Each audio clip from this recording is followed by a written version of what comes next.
তড়িঘড়ি করে বিদ্যুতের দাম বৃদ্ধি, গ্রাহক পর্যায়ে ইউনিট প্রতি 1 টাকা 52 পয়সা বাড়িয়ে 10.5 টাকার বেশি নির্ধারণ। 1 জুন থেকে কার্যকর, ব্যয়ের চাপে ক্ষুব্ধ ভোক্তা।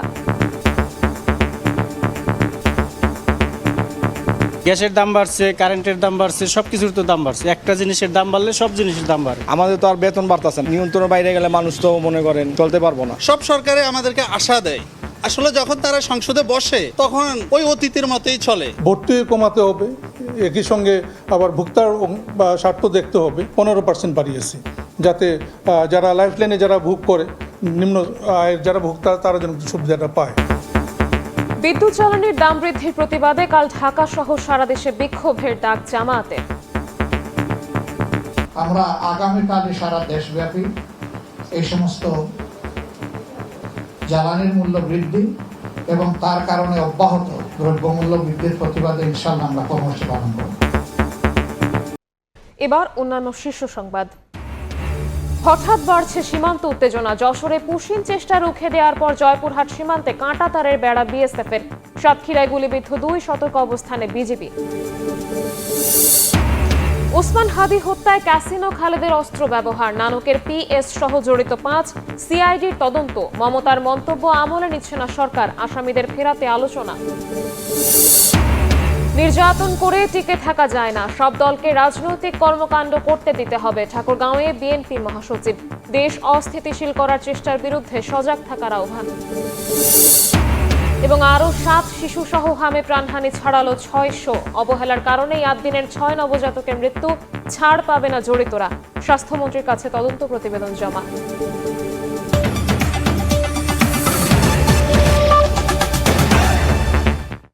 গণশুনানির মাত্র 5 কার্যদিবসের মাথায় তড়িঘড়ি করে বাড়ানো হলো বিদ্যুতের দাম। গ্রাহক পর্যায়ে ইউনিট প্রতি গড় দাম 1 টাকা 52 পয়সা বা 16.68% বাড়ালো বিইআরসি।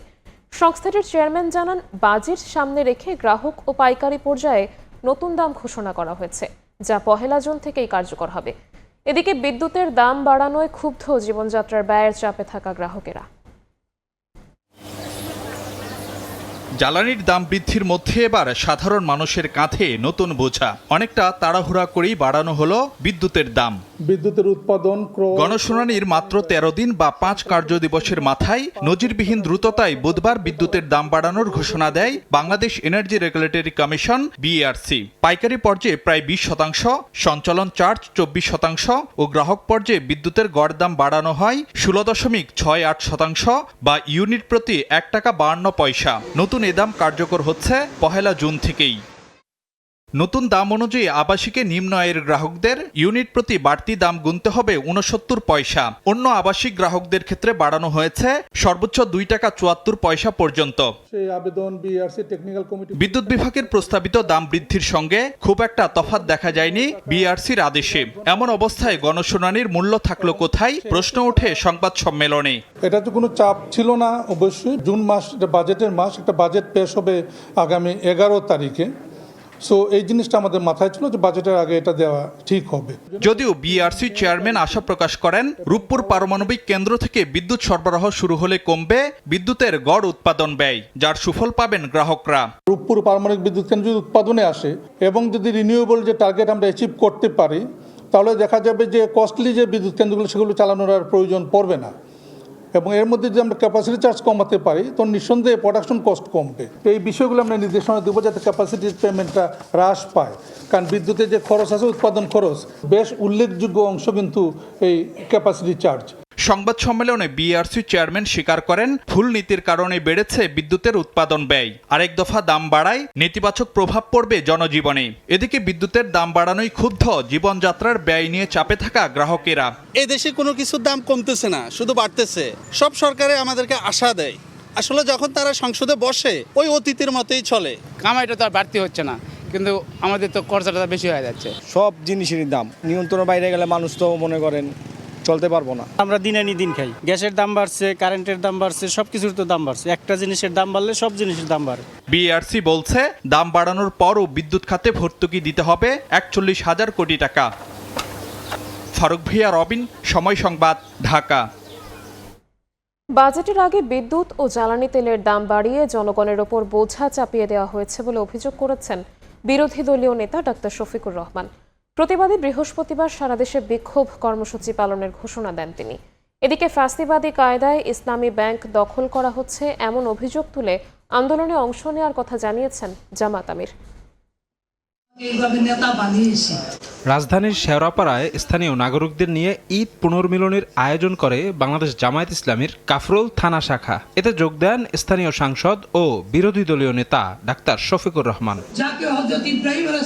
এ সময় বিদ্যুৎ ও জ্বালানি তেলের মূল্যবৃদ্ধির সমালোচনা করে জামায়াত আমির বলেন, বাজেটের আগে জনগণের ওপর বাড়তি বোঝা চাপিয়ে দেওয়া হয়েছে। 1 মাসের কম সময়ের ভিতরে আবার 3টা আইটেমে প্রায় 5 টাকা করে লিটার প্রতি আবার বাড়িয়ে দেওয়া হয়েছে এবং আজকে আবার বিদ্যুতের দাম প্রায় 17% বাড়ানো হয়েছে। তো এই মরা মানুষগুলো এত বোঝা বহন করবে কিভাবে? জনগণের আয় তো বৃদ্ধি হচ্ছে না। ফ্যাসিবাদী কায়দায় ইসলামী ব্যাংক দখল করা হচ্ছে অভিযোগ করে বিরোধী দলীয় নেতা বলেন, ব্যাংকটি রক্ষায় আন্দোলনে অংশ নেবেন তিনিও। এই ব্যাংকের ক্ষতি হবে আর তারা চুপ করে বসে থাকবে এটা আশা করবেন না। 10 টাকা ডিপোজিট থাকলেও আমি এই ব্যাংকের মালিক। আমার এই সত্তা নিয়ে কাউকে টানাটানি করার সুযোগ দেব না। আমি সামনে গিয়ে বুক করে দাঁড়ায় বলবো, যতগুলি আমার বুকে মারো। সক্রিয় বিরোধী দল হিসেবে সংসদ ও রাজপথে কার্যকর ভূমিকা রাখতে জামায়াত ইসলামী বদ্ধপরিকর বলেও মন্তব্য জামায়াত আমিরের। আমরা লড়ে যাব, মানুষের অধিকারের পক্ষে লড়ে যাব। শফিক মুন্সি, সময় সংবাদ, ঢাকা। বাংলাদেশ ভারত সীমান্তে হঠাৎই ছড়িয়ে পড়েছে উত্তেজনা। যশোরে পুশিন চেষ্টা রুখে দেওয়ার পর জয়পুরহাট সীমান্তে আন্তর্জাতিক আইন লঙ্ঘন করে কাঁটাতারের বেড়া দিয়েছে বিএসএফ। অন্যদিকে সাতক্ষীরা সীমান্তে ভারতীয় বাহিনীর গুলিতে আহত হয়েছে 2 বাংলাদেশি। এ অবস্থায় টহল জোরদারের পাশাপাশি সীমান্তে সতর্ক অবস্থানে রয়েছে বিজিবি। অস্ত্র হাতে সীমান্তে অতন্ত্র প্রহরী, পুশিন সহ যে কোনো অপচেষ্টা রুখতে সতর্ক অবস্থানে বিজিবি। চলছে দিনরাত টহল। বুধবার ভোরে বেনাপোলের সাদিপুর সীমান্তে বিজিবির তৎপরতায় পিছিয়ে যেতে বাধ্য হয় পুশিনের চেষ্টায় থাকা বিএসএফ এর সদস্যরা। শূন্যরেখা থেকে 15 জনের দলকেও সরিয়ে নেয় তারা। পরে বিজিবির পক্ষ থেকে ড্রোন উড়িয়েও তাদের উপস্থিতি দেখা যায়নি। বাহিনীর অতিরিক্ত সদস্য প্রত্যাহার করে টহল স্বাভাবিক রেখেছে বিজিবি। কাঁটাতারের বেড়ার এই পাশে বিএসএফ কিছু অনুপ্রবেশকারী বাংলাদেশের ভিতরে ঢুকাই দিয়েছিল। আমরা আতঙ্কিত এলাকাবাসী, তারা কিন্তু কখনোই সীমান্ত রেখা ক্রস করতে আমরা দেইনি। টহল থাকার কথা ঠিক সেরকমই আছে। এই অবস্থায় সীমান্ত এলাকা পরিদর্শনে যান এনসিপি নেতা নাসির উদ্দিন পাটোয়ারি। এ সময় সীমান্ত হত্যার বিচারের জন্য আন্তর্জাতিক আদালতে মামলা করতে সরকারের প্রতি আহ্বান জানান তিনি।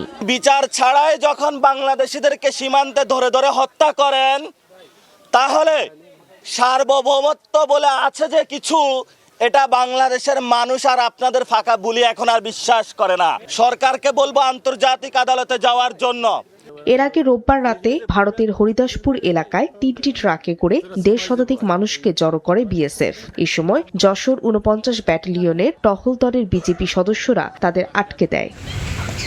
জয়পুরহাট সীমান্তেও চলছে উত্তেজনা। 26 মে থেকে 1 জুন পর্যন্ত আন্তর্জাতিক আইন লঙ্ঘন করে বিএসএফ সদস্যরা পাঁচবিবির ঘোড়াপাড়া সীমান্তে অন্তত 50 মিটার কাঁটাতারের বেড়া দিয়েছে। এই নিয়ে এলাকায় উত্তেজনা ছড়িয়ে পড়েছে। গরু ছাগল নিয়ে জমিতে ঘাস খাওয়ানোর জন্য যখন নিয়ে যায়, তখন সেক্ষেত্রে দেখা যায় বিএসএফ আমাদের উপর অতর্কিত হামলা করে। আমরা যখন রাতে আধারে থাকি, ওরা ওখান থেকে হয়ে চিল্লাপাল্লা করে। এর একটা স্থায়ী সমস্যার সমাধান চাই। এদিকে সাতক্ষীরায় বিএসএফ এর গুলিতে গুরুতর আহত হন কালীগঞ্জের শীতলপুর গ্রামের মহিউদ্দিন ও শাহিন। স্বজনরা জানান, প্রায় 1 বছর আগে ভারতে যান তারা। সেখানে তামিলনাড়ু রাজ্যে রাজমিস্ত্রির কাজ করছিলেন। ঈদের ছুটিতে বুধবার ভোরে সীমান্ত পেরিয়ে দেশে ঢোকার সময় বিএসএফ এর সদস্যরা তাদের লক্ষ্য করে গুলি ছোড়ে। এতে দুজনেই গুলিবিদ্ধ হন। ফাহরিয়া ফারজানা, সময় সংবাদ। পশ্চিমবঙ্গে বিজেপি সরকারের ক্ষমতা নেয়ার মাস না পেরোতেই সীমান্ত উত্তেজনাকে তাদের অভ্যন্তরীণ ফায়দা হাসিলের কূটচাল হিসেবে দেখছেন বিশেষজ্ঞরা। ভারত থেকে নাগরিকদের বাংলাদেশে ঠেলে পাঠানোর চেষ্টা শেষ পর্যন্ত সফল হবে না বলেও মনে করেন তারা। তবে সাম্প্রতিক উত্তেজনা নিরসনে দ্বিপক্ষীয় আলোচনা জোরদারের পরামর্শ বিশ্লেষকদের। যশোরের বেনাপোল সীমান্তের শূন্য রেখায় 2 দিন ধরে আটকে ছিলেন নারী ও শিশুসহ বেশ কয়েকজন। তাদের বাংলাদেশের ভেতরে ঠেলে পাঠানোর চেষ্টা করে ভারতীয় সীমান্তরক্ষী বাহিনী বিএসএফ। বর্ডার গার্ড বাংলাদেশ বিজিবির কঠোর অবস্থানে শেষ পর্যন্ত পিছু হটতে বাধ্য হয় তারা। প্রবেশ করতে পারেননি বাংলাদেশে। এমন ঘটনায় উত্তেজনা বিরাজ করছে সীমান্তে। বাংলাদেশের সাতক্ষীরা সংলগ্ন ভারতের হাকিমপুর সীমান্তে অবৈধভাবে দেশটিতে যাওয়া কয়েকশো কথিত বাংলাদেশি ফেরার জন্য জড়ো হয়েছেন বলেও জানা গেছে। অবৈধ অনুপ্রবেশ সহ সাম্প্রতিক নানা ঘটনায় বাংলাদেশ ভারত সীমান্তের উত্তেজনা অনেকটা ধারাবাহিক রূপ নিয়েছে বলেই মনে করেন বিশ্লেষকরা। পুশিনকে অভ্যন্তরীণ রাজনৈতিক সুবিধা লাভের জন্য বিজেপির অপচেষ্টা হিসেবে দেখছেন এই নিরাপত্তা বিশ্লেষক। বিজেপি ক্ষমতায় আসার জন্য এইটা একটা ইলেকশনের একটা নির্বাচনের একটা চাল ছিল যে লক্ষ লক্ষ বাংলাদেশি এখানে ঢুকে গেছে, আমরা এদেরকে বিতাড়িত করব আমাদের, এবং তারা এই স্লোগান দিয়ে তারা নির্বাচনে জিতে আসছে। বলা হচ্ছিল লক্ষ লক্ষ লোক আসবে। আমার মনে হয় না এই ধরনের কোনো প্রোগ্রাম তারা করবে বা করতে পারবে। এভাবে হাইপ তুলে তারা যেটা করছে এটা তাদের আভ্যন্তরীণ রাজনীতির জন্য এবং কোনোভাবেই বাংলাদেশ ভারতের সম্পর্কের উন্নয়নের ক্ষেত্রে কোনো পজিটিভ পদক্ষেপ নয়। ভারত ও বাংলাদেশের সীমান্তরক্ষী বাহিনীর মধ্যে মহাপরিচালক পর্যায়ের বৈঠকের আগে এই ধরনের ঘটনা প্রশ্নের জন্ম দিয়েছে। এর মাধ্যমে ভারত মূলত বাংলাদেশের কাছে কিছু সুবিধা চায় বলে মনে করেন এই বিশ্লেষক। ভারত বাংলাদেশের কাছ থেকে অনেক ধরনের ফেভার চায়, তার প্রয়োজন এই ফেভারগুলো, এবং এই ফেভারগুলো সে আদায় করার জন্য আসলে যে পদ্ধতি অনুসরণ করে আমি মনে করি এটা পদ্ধতিরই অংশ। সেটি হলো বাংলাদেশকে চাপে রেখে সে তার ফেভারগুলো আদায় করতে চায়, এবং এটি তারই অংশ, এবং এটি নতুন কোনো ঘটনা না, বিচ্ছিন্ন ঘটনা না। ভারত সবসময় নানান রকমভাবে বাংলাদেশকে চাপে রাখতে চায়। পুশিন ঠেকাতে সীমান্তে আর্টিফিশিয়াল ইন্টেলিজেন্স বা এআই ব্যবহারেরও পরামর্শ দিচ্ছেন বিশ্লেষকরা। পররাষ্ট্র মন্ত্রণালয় বা সরকার। বুলবুল রেজা, সময় সংবাদ, ঢাকা। উসমান হাদি হত্যায় ব্যবহার করা হয় ক্যাসিনো খালেদের অস্ত্র। অস্ত্রের যোগানদাতা চট্টগ্রামের মাজেদুল হেলালকে গ্রেফতারের পর জিজ্ঞাসাবাদে এমন তথ্য পাওয়ার কথা জানিয়েছে সিআইডি। হত্যায় নাম এসেছে সাবেক মন্ত্রী জাহাঙ্গীর কবির নানকের পিএস বিপ্লব সহ 5 জনের। সিআইডি বলছে ভারতে গ্রেফতার ফয়সাল সহ 3 জনকে ফেরালেই উদ্ঘাটন হবে পুরো রহস্য। এদিকে মমতার বক্তব্য আমলে না নিয়ে আসামিদের ফেরাতে কাজ চলছে বলে জানিয়েছেন পররাষ্ট্র প্রতিমন্ত্রী। মাসুদুর রহমানের রিপোর্ট। ভারতের পশ্চিমবঙ্গে বিধানসভা নির্বাচনে ভরাডুবির পর প্রথম রাজনৈতিক কর্মসূচিতেই বাংলাদেশের ওসমান হাদি হত্যা নিয়ে বিস্ফোরক মন্তব্য করেন তৃণমূল কংগ্রেস সভাপতি মমতা বন্দ্যোপাধ্যায়। হোম মিনিস্টার নিজে আমাকে ফোন করে বলছেন এতদিন তো কই আমি বলিনি, মুখ করিনি, কারণ এটা জানে আমি এখনো নামটা বলছি না ভদ্রতা করে, বাংলাদেশের লোক উত্তাল হয়ে যাবে। মমতা বন্দ্যোপাধ্যায়ের এই বক্তব্যের পর আবারও আলোচনায় বাংলাদেশের ইনকিলাব মঞ্চের মুখপাত্র শহীদ শরীফ ওসমান হাদির হত্যাকাণ্ড। ডিবি থেকে অধিকতর তদন্তের জন্য মামলাটি সিআইডিতে আসার পর গত 5 মাস ধরে সিআইডি নতুন কি তথ্য সামনে আনতে পেরেছে সেটি আজকে তুলে ধরার চেষ্টা করব। রাজধানীর পল্লবীর সাবেক কাউন্সিলর বাপ্পিকে মাস্টার মাইন্ড উল্লেখ করে 17 জনের নামে গত 6 জানুয়ারি হাদি হত্যা মামলায় অভিযোগপত্র দেয় ডিবি। বাদীর নারাজিতে 15 জানুয়ারি থেকে মামলাটি অধিকতর তদন্তে নামে সিআইডি। 1 সপ্তাহের মধ্যে হত্যায় জড়িত সন্দেহে ছাত্রলীগ কর্মী মোহাম্মদ রুবেলকে গ্রেফতার করে সংস্থাটি। জিজ্ঞাসাবাদে সামনে আসে প্রধান অভিযুক্ত ফয়সাল করিম মাসুদকে হত্যার মিশনের জন্য ঠিক করেন কার্যক্রম নিষিদ্ধ আওয়ামী লীগের নেতা জাহাঙ্গীর কবির নানকের পিএস বিপ্লব ও আদাবত থানা ছাত্রলীগের সাবেক সাধারণ সম্পাদক কামরুজ্জামান রুবেল। সামনে আসে হত্যায় ব্যবহৃত মোটরসাইকেলের মালিক ছাত্রলীগ নেতা মাইনুদ্দিন শুভর নামও। নরসিংদী থেকে উদ্ধার অস্ত্রের ফরেনসিক করা হয় সিআইডির ল্যাবে। প্রমাণ মেলে হত্যায় ব্যবহার হয়েছে সেটি। এবার অস্ত্রের গায়ের নম্বরের সূত্র ধরে ঢাকায় 2টি ও চট্টগ্রামে 1টি দোকানে অভিযান চালিয়ে অস্ত্র ব্যবসায়ী মাজেদুল হক হেলালকে গ্রেফতার করা হয়। মাজেদ আদালতে জবানবন্দি দেন অস্ত্রটি দিয়েছিলেন যুবলীগ নেতা খালেদ মাহমুদ ভুইয়াকে। সন্দিগ্ধ একজনকে আমাদের তদন্তকারী কর্মকর্তা অ্যারেস্ট করতে সক্ষম হয়, তার 164 ধারায় জবানবন্দি নেওয়া হয়, এবং এই মামলায় যে অস্ত্র সরবরাহকারী তাকেও অ্যারেস্ট করে, তারও 164 ধারায় জবানবন্দি নেওয়া হয়। হত্যাকাণ্ডের বিরুদ্ধে মোটরসাইকেলটির মালিক তাকেও আমরা শনাক্ত করতে সক্ষম হই। সিআইডি বলছে ডিবির তদন্তে 17 জনের পাশাপাশি তারা আরও 6 জনের নাম পেয়েছে। তদন্ত শেষ পর্যায়ে। আমাদের সাইড থেকে মোটামুটি ধরতে পারেন যে আমরা একটা পর্যায়ে চলে এসেছি। বন্দি প্রত্যার্পণ চুক্তি অনুযায়ী ফিরিয়ে আনার জন্য আমাদের সিআইডির পক্ষ থেকে সকল যোগাযোগ করা হয়েছে। তাকে আমাদের কাছে পাই, ইন্টারোগেট করে স্বল্পতম সময়ের মধ্যেই আমরা সার্চশিট দিতে সক্ষম হব। এদিকে পররাষ্ট্র প্রতিমন্ত্রী জানিয়েছেন, ভারতে গ্রেফতার হাদির হত্যাকারীদের ফেরাতে কাজ চলছে, আমলে নেওয়া হচ্ছে না বাইরের কারো বক্তব্য। পরাজিত একজন নেতা একটা কথা বলেছে, that is not our matter. স্বরাষ্ট্র মন্ত্রণালয় এবং পররাষ্ট্র মন্ত্রণালয় এটা নিয়ে কাজ করছে। কূটনৈতিক চ্যানেলে অভিযুক্তদের দেশে ফিরিয়ে বিচারের মুখোমুখি করতে চায় সরকার। মাসুদুর রহমান, সময় সংবাদ, ঢাকা। নির্যাতন করে রাজনীতিতে টিকে থাকা যায় না, সব দলকে রাজনৈতিক কর্মকাণ্ড করতে দিতে হবে বলে মন্তব্য করেছেন বিএনপি মহাসচিব ও এলজিআরডি মন্ত্রী মির্জা ফখরুল ইসলাম আলমগীর।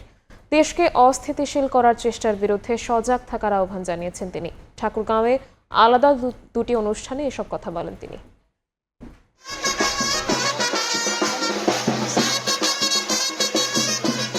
ঠাকুরগাঁয়ের নতুন 2 উপজেলা ঘোষণা হওয়ায় গণসংবর্ধনা দেওয়া হয় বিএনপির মহাসচিব ও এলজিআরডি মন্ত্রী মির্জা ফখরুল ইসলাম আলমগীরকে।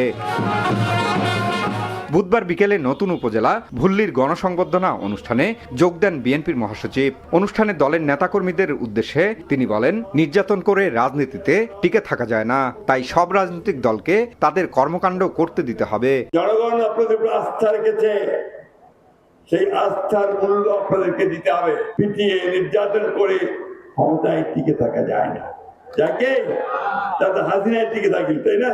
এর আগে দুপুরে রুহিয়াকে নতুন উপজেলা করায় এলাকাবাসীর আয়োজনে রুহিয়া উচ্চ বিদ্যালয় মাঠে গণসংবর্ধনা অনুষ্ঠানে অংশ নিয়ে মির্জা ফখরুল বলেন, একটি মহল দেশকে অস্থিতিশীল করার চেষ্টা করছে, তাই সবাইকে সজাগ থাকতে হবে।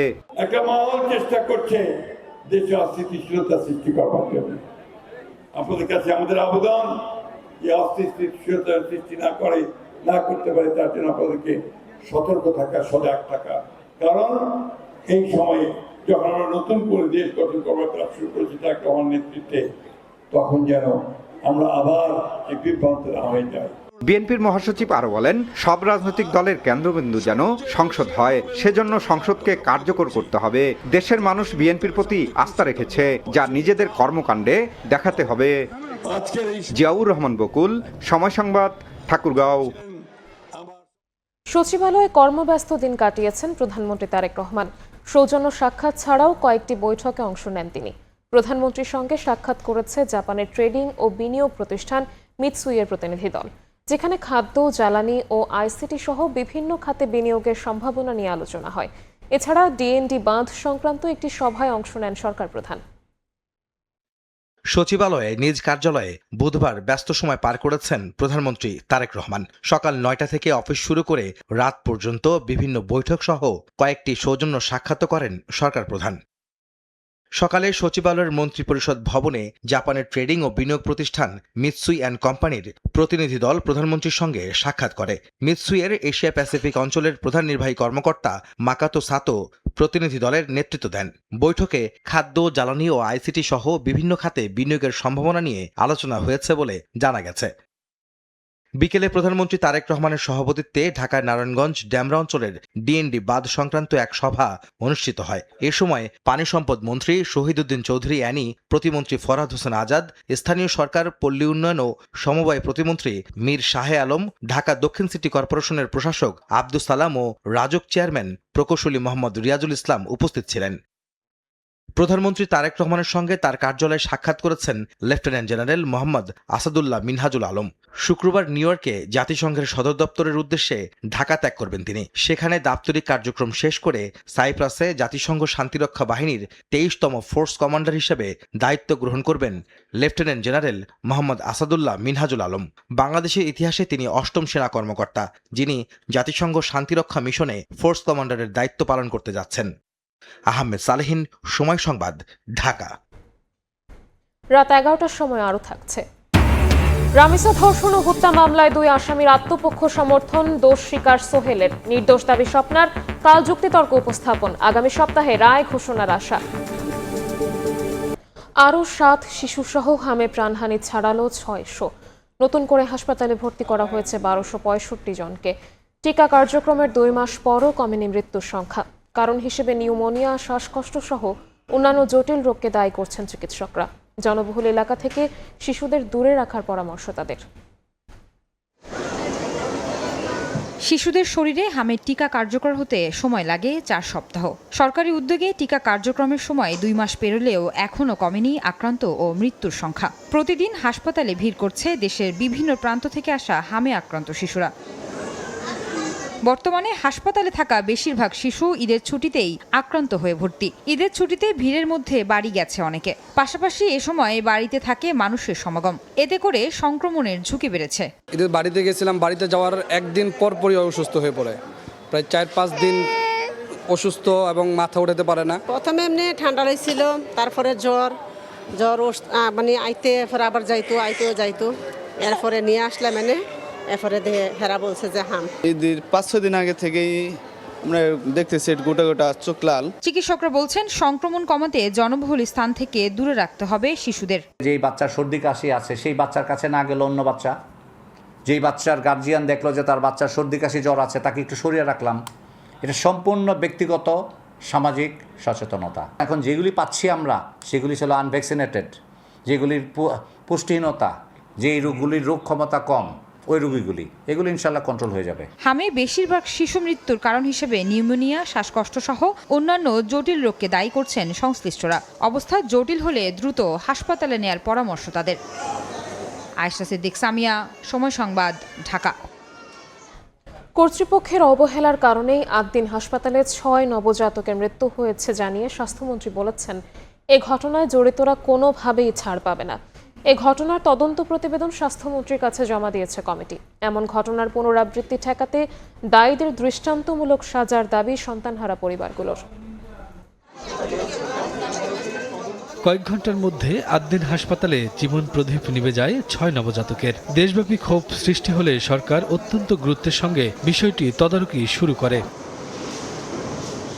ঘটনার পরপরই স্বাস্থ্য মন্ত্রণালয় ও স্বাস্থ্য অধিদপ্তরের আলাদা 2টি তদন্ত কমিটি মাঠে নামে। প্রাথমিক অনুসন্ধানে পোস্ট ডেলিভারি ও পোস্ট অপারেটিভ ওয়ার্ডে বাতাস চলাচল ব্যবস্থার সীমাবদ্ধতা ও পরিবেশগত ত্রুটি মিলেছে। ধারণা করা হচ্ছে শীততাপ নিয়ন্ত্রিত যন্ত্র দীর্ঘ সময় বন্ধ থাকায় অক্সিজেনের ঘাটতিতে শ্বাসকষ্টে মৃত্যু ঘটতে পারে শিশুদের। এ ঘটনায় আর যাতে পুনরাবৃত্তি না ঘটে তাই দায়ীদের কঠোর বিচার নিশ্চিতের দাবি সন্তানহারা বাবাদের। এটা তদন্ত চলতে আছে মেডিকেল কর্তৃপক্ষের গাফলতির কারণে আমার সন্তান হারাইতে হয়েছে। আর কারো যেন সন্তান না হারায়, আর কারো যেন যে বাবা হারা না হয়, কেউ যেন মা হারা না হয়। আইনীয় যে বিষয়টা এটা ওনারা 100% দিয়ে ট্রাই করবে, জানি এভাবে জানি আর কারো বাচ্চা এরকম 3 দিনের বাচ্চা জানি না মারা যায়। বাংলাদেশের যিনি অভিভাবক এখন প্রধানমন্ত্রী আছে তারও হস্তক্ষেপ কামনা করব, যাতে একটি সঠিক বিচারের আওতায় এনে যেন বাংলাদেশে আরও যে সকল হাসপাতাল আছে যেন পরবর্তীতে সবাই সচেতন হয়। এদিকে সচিবালয়ে স্বাস্থ্যমন্ত্রী বলেন, আদ্দিন হাসপাতালে 6টি নবজাতক অবহেলার জন্যই মারা গেছে। এই অপরাধে দায়ীদের কোনো ছাড় দেওয়া হবে না। ইট ইজ দ্য রিয়ালিটি যে 6টা বেবি সম্পূর্ণ অবহেলার কারণে মারা গিয়েছে এবং রাজুকও যে রিপোর্ট দিচ্ছে সেটাতে টোটালি আনঅথরাইজড ইন্টারনাল স্ট্রাকচার। সবকিছু বিবেচনায় আমার মনে হয় না এই মামলায় তারা কোনো ছাড় পাবে। হাসপাতালের নানা অনিয়ম ইতিমধ্যেই সামনে এসছে। প্রতিবেদন নিয়ে সন্দেহের সুযোগ নেই বলেও জানান তদন্ত সংশ্লিষ্টরা। শফিকুজ্জামান রুবেল, সময় সংবাদ, ঢাকা। রামেসা হত্যা মামলায় ঢাকার শিশু সহিংসতা দমন ট্রাইব্যুনালে আত্মপক্ষ সমর্থনের জবানবন্দিতে 2 রকম বক্তব্য দিয়েছেন আসামিরা। অপরাধ স্বীকার করে প্রধান আসামি সোহেল রানা ক্ষমা চাইলেও নির্দোষ দাবি করে অব্যাহতি চেয়েছেন তার স্ত্রী স্বপ্না বেগম। পল্লবীতে শিশু রামিসা হত্যা মামলার শুনানিতে আসামিদের আত্মপক্ষ সমর্থনের দিন ধার্য ছিল বুধবার। সব অভিযোগ ও সাক্ষীদের জবানবন্দি 2 আসামির সামনে পড়ে শোনান বিচারক। এ সময় কাঠগড়ায় প্রধান অভিযুক্ত সোহেল রানা নির্বিকার দাঁড়িয়ে থাকলেও কান্নায় ভেঙে পড়েন তার স্ত্রী স্বপ্না বেগম। শুনানির শুরুতে কৌশলে দায় এড়ানোর চেষ্টা করেন ঘাতক সোহেল রানা। ঘটনার দায় চাপাতে চেষ্টা করেন ডলার নামের আরেক ব্যক্তির ওপর। তবে রাষ্ট্রপক্ষের আইনজীবীরা বলছেন এটি বিচার প্রক্রিয়া প্রভাবিত ও বিলম্বিত করার অপকৌশল। শেষতক অপরাধ স্বীকার করে আদালতে ক্ষমা প্রার্থনা করেন প্রধান আসামি সোহেল রানা। তবে নিজেকে নির্দোষ দাবি করেন মামলার আরেক আসামি সোহেল রানার স্ত্রী স্বপ্না। যেহেতু তিনি ম্যাজিস্ট্রেটের নিকট 164 ধারায় জবানবন্দি দেওয়ার সময় অর্থাৎ দোষ স্বীকারের সময় এই নামটি বলেননি, এই ডলার নামটি ব্যক্তি কিনা সেটাও তো আগে যাচাই করতে হবে। আইও পুলিশ রেগুলেশনের 283 রেগুলেশন অনুসারে এই ব্যক্তি সম্পর্কে তদন্ত করে সিদ্ধান্ত নিতে পারেন। যারা হেবিচুয়াল অফেন্ডার তারা বিচারিক বিভিন্ন স্টেজে গিয়ে বিভিন্ন ধরনের কথা বলে বিচারের কার্যক্রমকে ডিলে করা এবং জনগণের মনে এক ধরনের বিভ্রান্তি ছড়ানোর চেষ্টা করার একটা অপচেষ্টা। আসামি পক্ষের আইনজীবী জানান, নিজেদের নির্দোষ প্রমাণে নতুন করে আর কোনো সাফাই সাক্ষী হাজির করা হবে না। আসামি সোহেল রানা বিজ্ঞ আদালতে বলেছেন, মাননীয় আদালত, আমি ভুল করেছি, আমাকে মাফ করেন। দোষ স্বীকারই বলা যায়। আলোচিত এই মামলায় রাষ্ট্র ও আসামি পক্ষের চূড়ান্ত যুক্তিতর্ক উপস্থাপনের জন্য বৃহস্পতিবার দিন ধার্য করেছেন আদালত। শাহরিয়ার শৌমিক, সময় সংবাদ, Dhaka. Thai Aluminium. The better is now the best. বৃদ্ধা মা নূরজাহান বেগমের অবহেলাজনিত মৃত্যুর ঘটনায় বড় ছেলে যুগ্ম সচিব আনিসুর রহমানকে পদ থেকে সরিয়ে দেওয়া হয়েছে। তাকে মংলা বন্দরের দায়িত্ব থেকে অব্যাহতি দিয়ে জনপ্রশাসন মন্ত্রণালয়ে সংযুক্ত করা হয়েছে। এদিকে ৭৫ বছরের ওই বৃদ্ধার সঙ্গে মানবাধিকার লঙ্ঘনের ঘটনা ঘটেছে কিনা তা তদন্তের নির্দেশনা চেয়ে হাইকোর্টে রিট করেছেন এক আইনজীবী। জরাজীর্ণ ঘরে মরে পড়েছিলেন ৭৫ বছর বয়সী নূরজাহান। অথচ একই বাসায় থেকেও মায়ের খবর জানতেন না মেয়ে, খোঁজ নেননি ছেলেরাও। খবর পেয়ে ওই বৃদ্ধার পচাগলা মরদেহ উদ্ধার করে পুলিশ। রাজধানীর পল্লবীর এই ঘটনাটি শুধু একটি মৃত্যুর খবর নয়, এটি সমাজে ক্রমশ বেড়ে ওঠা পারিবারিক দূরত্ব আর বৃদ্ধদের নিঃসঙ্গ জীবনের নির্মম প্রতিচ্ছবি। এ ঘটনার তদন্ত চেয়ে বুধবার হাইকোর্টে রিট করেন সুপ্রিম কোর্টের আইনজীবী শরীফ সরকার। রিটে ওই বৃদ্ধার সঙ্গে মানবাধিকার লঙ্ঘনের ঘটনা ঘটেছে কিনা সে বিষয়ে তদন্তের নির্দেশনা চাওয়া হয়েছে। তার মরদেহটি পচা অবস্থায় এবং পোকামাকড়, লাশটিতে পোকামাকড় সহ পাওয়া গিয়েছিল এবং পুলিশ প্রাথমিকভাবে ধারণা করছে 7 থেকে 8 দিন আগে তিনি মৃত্যুবরণ করেছেন। যিনি নার্স গিয়েছিলেন এখানে তিনি বলেছিলেন যে 1-2 বছর এই ঘরটি মনে হয় পরিষ্কার করা হয়নি। এই পরিস্থিতি, এই অমানবিক পরিস্থিতিতে মানবাধিকারের কোনো চরম লঙ্ঘন হয়েছে কিনা এটি নির্ণয় করার জন্য আমরা তদন্ত চেয়েছি। রিটকারী আইনজীবী জানান, মৃত নারীর বাসায় তার মেয়ে থাকতেন। এমন পরিস্থিতিতে একা একা কিভাবে মরে পড়ে থাকলো তা তদন্ত হওয়া প্রয়োজন। কেউ তার খোঁজ খবর নিল না, একাকিত্ব অবস্থায় তিনি লাশ হয়ে পড়ে রইলেন। এই বিষয়টি তদন্ত করে আমাদের ফৌজদারি, আমাদের দণ্ডবিধিতে যে অবহেলাজনিত মৃত্যু হয়েছে কিনা সেটি নির্ণয়ের জন্য আমরা তদন্ত চেয়েছি। এদিকে বৃদ্ধা মায়ের অবহেলাজনিত মৃত্যুর ঘটনায় বড় ছেলে যুগ্ম সচিব আনিসুর রহমানকে পদ থেকে সরিয়ে দেওয়া হয়েছে। তাকে মোংলা বন্দরের দায়িত্ব থেকে অব্যাহতি দিয়ে জনপ্রশাসন মন্ত্রণালয়ে সংযুক্ত করা হয়েছে। তার মেজ ছেলে ডক্টর AKM আশিকুর রহমান বুয়েটের অধ্যাপক এবং ছোট ছেলে কানাডা প্রবাসী। মায়ের সঙ্গে একই বাসায় থাকতেন তার স্কুল শিক্ষক মেয়ে ফাতিমা নাসরিন সুলতানা।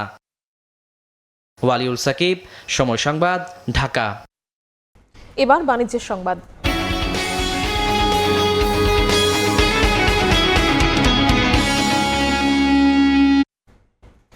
ঋণ পুনঃতফসিলের সুযোগ দেওয়ার পর মার্চ শেষে দেশের তফসিলি ব্যাংকে খেলাপি ঋণের পরিমাণ দাঁড়িয়েছে 5,88,704 কোটি টাকা, যা ডিসেম্বর থেকে 31,400 কোটি টাকা বেশি।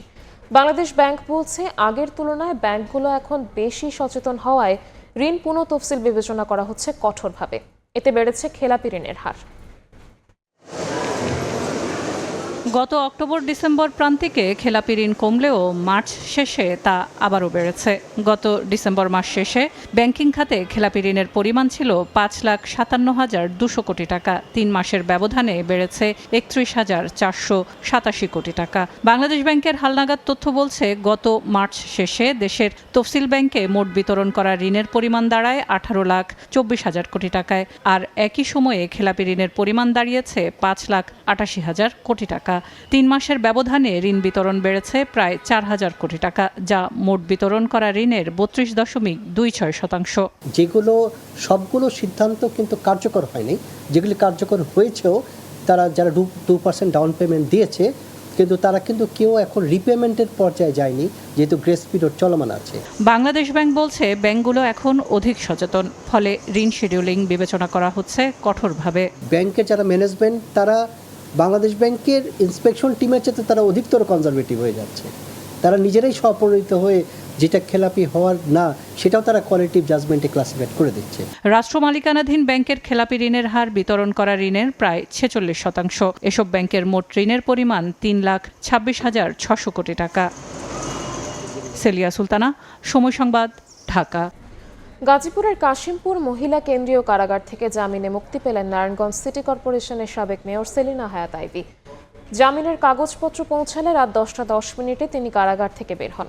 তার মুক্তির বিষয়টি নিশ্চিত করেছেন কাশিমপুর মহিলা কেন্দ্রীয় কারাগারের জেলার শিরিন আক্তার।